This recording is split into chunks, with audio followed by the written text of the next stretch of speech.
Thank you so much for joining us today for the Senate Education Committee meeting. This will be our last meeting for the session. I know.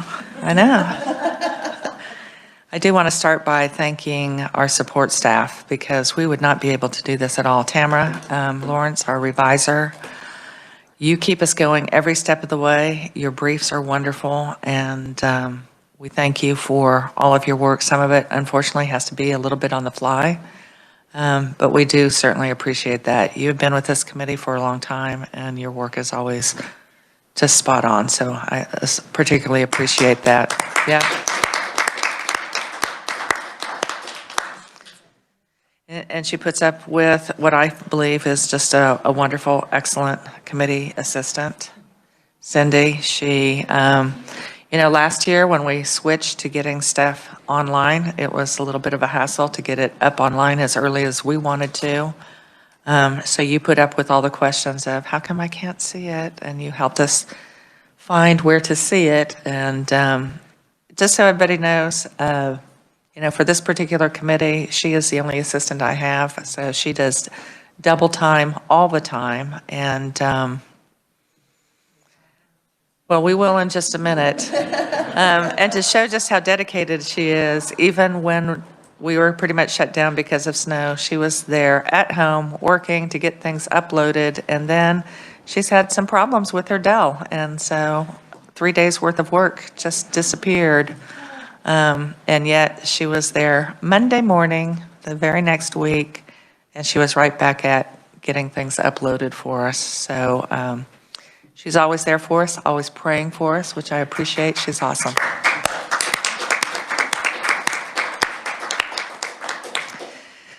Oh, and then we have the gentleman on our right, and that's been kind of a little rotating basis at times, but certainly to be able to keep us available on WebEx. We have so many people that we know are watching or listening on their phones or on their computers.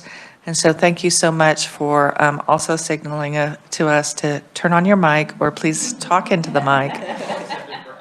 Yeah, but we do appreciate, because you guys are kind of cycling around to just keep us going. And we so appreciate that. We truly do. So, yep. So we are going to now get on to the business of our work. We have a few balloons. So we are going to cycle back to what I believe is balloon number 6. Sorry, thank you. Balloon number 6, and we'll pass out that version.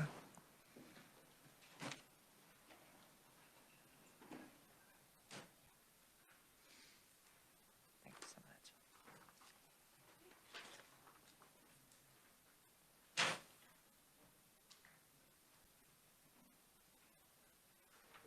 much. Madam Chair, is this the same number 6 or is this a new number 6?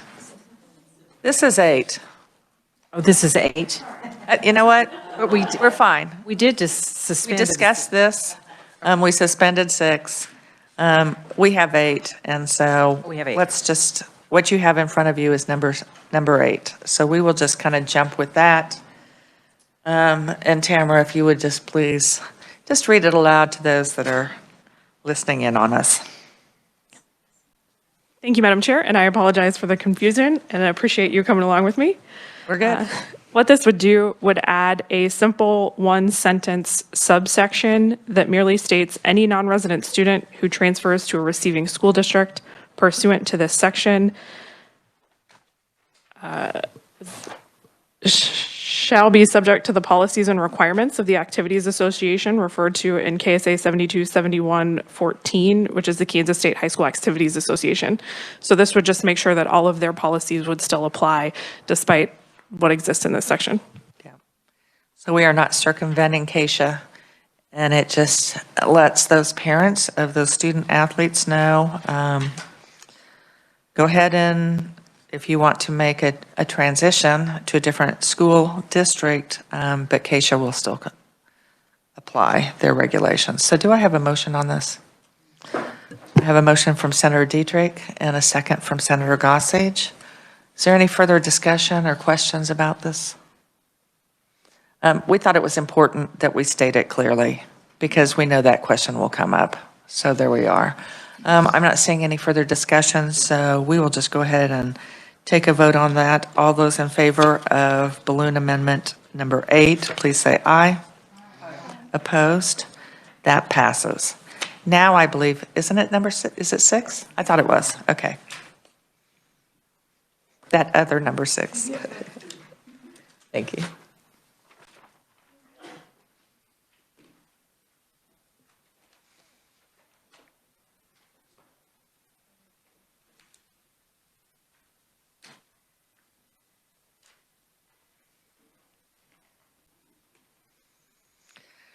So this is the amendment that we did some wordsmithing on, and then we felt it was worth the time to make sure that we got the language correct.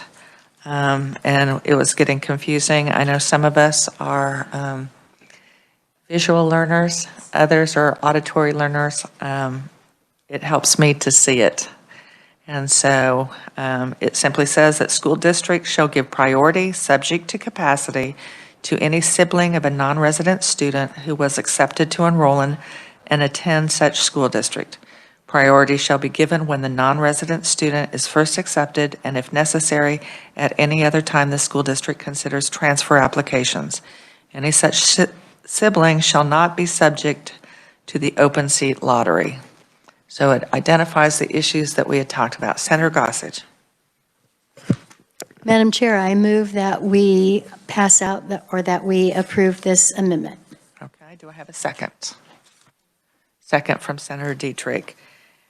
Is there any conversation, any questions about this? I think it hits the things, it's quite clearly. I would say for any of my public speaking students, I would make them change all of those SSSSSs in the sentence, but yes, Senator Sykes. So I do have a question, just trying to cover all of our bases, but if a student is picked for the lottery at the first time, they decide they do not want to go that year, so then the next year under this, would they be able to attend without?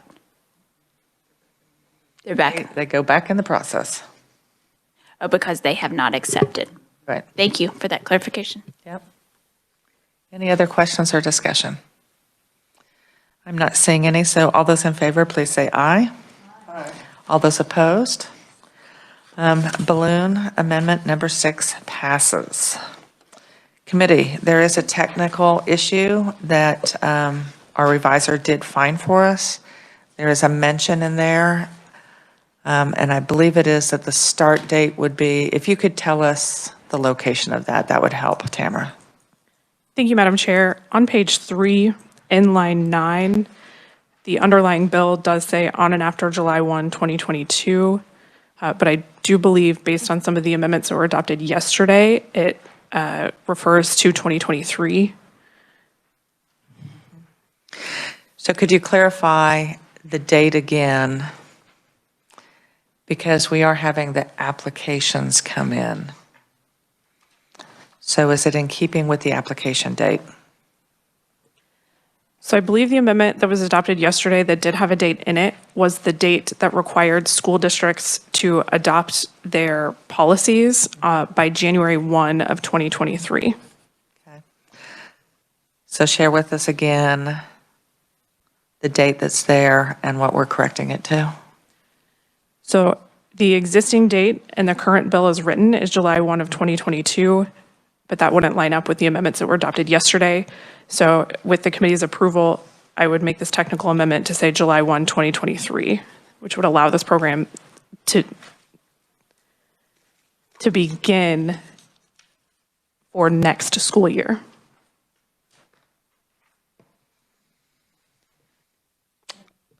The 2023-2024 school year. Yes, sorry. Well, and this is where I want us to have some brief discussion, because school districts are going to have to start doing work prior to then.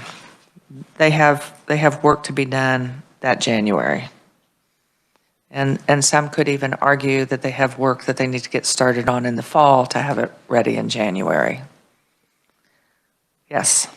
So this would not change the effective date of the underlying bill. All of these provisions would still go into effect this year, which would allow school districts to continue moving forward to the implementation of this actual program. Okay. Senator Dietrich.